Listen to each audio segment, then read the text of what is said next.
So you want to learn how to use the Air Runner. Well, you came to the right place. Let's talk about how to run effectively on the Air Runner. Thing one, it is a treadmill, but it's not the normal treadmill that you've run on in the past. Thing one to note is the curvature of the treadmill itself. I would also look at this as the Air Runner as a run trainer. That will help put it in a little bit better perspective. And that is, you're not pushing off and propelling yourself forward, which is kind of the traditional way that we view running, of that I am literally like pushing off and then propelling myself forward.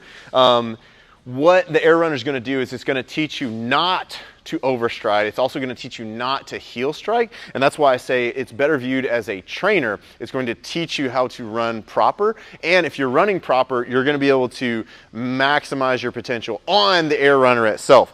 So the technique that we need to work on is a different, as what we would call pose position running. The pose that we want to assume here is ankle across knee. This would be the position that I'm going to assume, and then as this pose lands, I'm then going to reassume that same pose on the opposite side, and that has me pulling this foot up and across and landing on my midfoot as opposed to landing on the heel strike. So what it's not, and what's not going to help me, is striding out big and landing on my heel, because it feels like this foot's going to fall off the back of the treadmill as well. So what I'm doing is I'm thinking more about turnover, and I'm thinking less about driving this treadmill really, really fast. I'm thinking about picking and pulling my feet up. And so what that looks like is this, is I start with my position here, and then as we land, we're then going to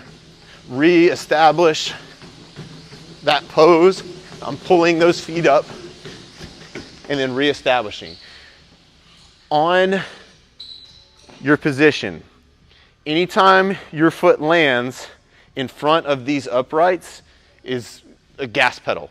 If I land out in front of these uprights, I'm going to start spinning faster and faster, because as I land and my body weight shifts forward here, that propels the treadmill backwards.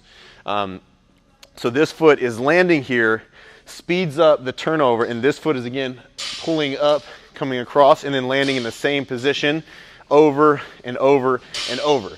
So green light is landing in this zone.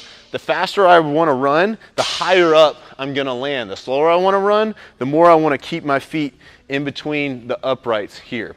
And the slower I want to run, the longer I want to keep my feet on this treadmill.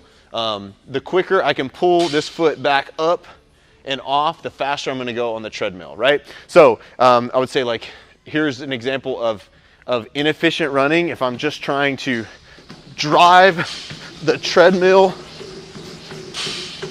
itself and I'm overstriding, reaching out really far, it's a lot of effort, a lot of work, and I'm not going to get much speed out of it, and it's going to tire you out. The more you can think about turnover, how quickly I can pull my foot back up and assume that pose, the better. So here, if I assume the pose position, work on pulling.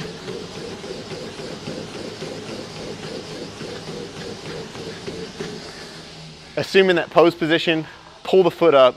Don't think about pushing the treadmill. Faster it will go, more efficient it will be, the better your run will be outside of just using it here on the Air Runner, and everything should be better in the future on that one. But that is your crash course on the Air Runner.